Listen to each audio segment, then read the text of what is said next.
Brookfield, Connecticut, 1981। ग्लैडजेल परिवार अपने नए घर में आ गया। डेविड सबसे छोटा बेचैन महसूस कर रहा था। वो चीजें देखता था, परछाइयां, फुसफुसाहटें सुनता था। उसका बड़ा भाई अर्ने मजाक उड़ाता था।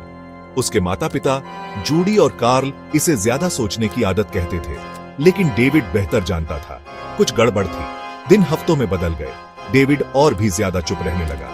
वो एक बूढ़े आदमी के बारे में बताता था, गुस्सैल, खतरनाक। उसने अपने कमरे में सोने से मना कर दिया। वो रोता था, वो चिल्लाता था। जूडी और कार्ल बहस करते थे, उनके बेटे के साथ क्या हो रहा था। ग्लैडसेल्स ने एक पादरी को बुलाया, फादर गॉर्डन। उन्होंने ध्यान से सुना। उनकी भौहें सिकुड़ गईं। ये उनकी विशेषज्ञता से परे था।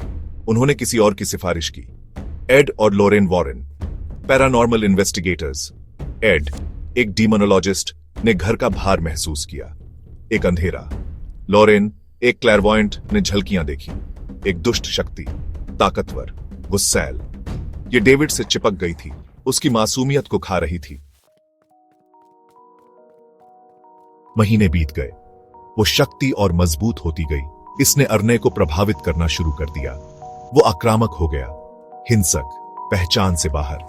परिवार डरा हुआ था। उन्होंने वॉरेंस से मदद की गुहार लगाई। भूत भगाना ही एकमात्र रास्ता था।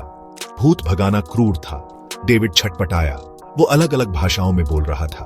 वो शक्ति वापस लड़ रही थी, खतरनाक, नफरत से भरी। इसने अपना ध्यान अर्ने पर केंद्रित कर लिया। वो अकड़ गया, आंखें पलट गईं। वो पादरी पर गरजा, जाओ! ये अर्ने की आवाज में फुफकारा।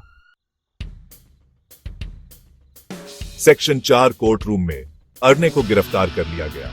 हत्या का आरोप लगाया गया। उसने बेगुनाही का दावा किया। शैतान ने मुझसे करवाया। यह मामला मीडिया सेंसेशन बन गया। The devil made me do it case. Court room खचाखच भरा था। हवा में संदेह था। अभियोजन पक्ष ने उपहास किया। मानसिक बीमारी, उन्होंने तर्क दिया। न्याय से बचने का एक हताश प्रयास। बचाव पक्ष ने विरोध किया। वॉरेंस ने गवाही दी। उन्होंने अपने अनुभवों के बारे में बताया। राक्षसी उपस्थिति, भूत प्रेत। सेक्शन 5 अर्ने का मुकदमा। गवाही द्रुत शीतन थी। जूरी ने ध्यान से सुना। लोरेन ने उस शक्ति का वर्णन किया, उसकी ताकत, अर्ने पर उसकी पकड़। एड ने भूत भगाने के बारे में बताया। संघर्ष, शक्ति का स्थानांतरण। कोर्ट रूम मंत्रमुग्ध था। बचाव पक्ष आराम कर रहा था। जूरी ने विचार विमर्श किया। दिन हफ्तों में बदल गए। तनाव स्पष्ट था। अंत में एक फैसला, दोषी। अर्ने जॉनसन को जेल की सजा सुनाई गई। कोर्ट रूम में अचानक सिसकियां और बड़बड़ाहट हुई।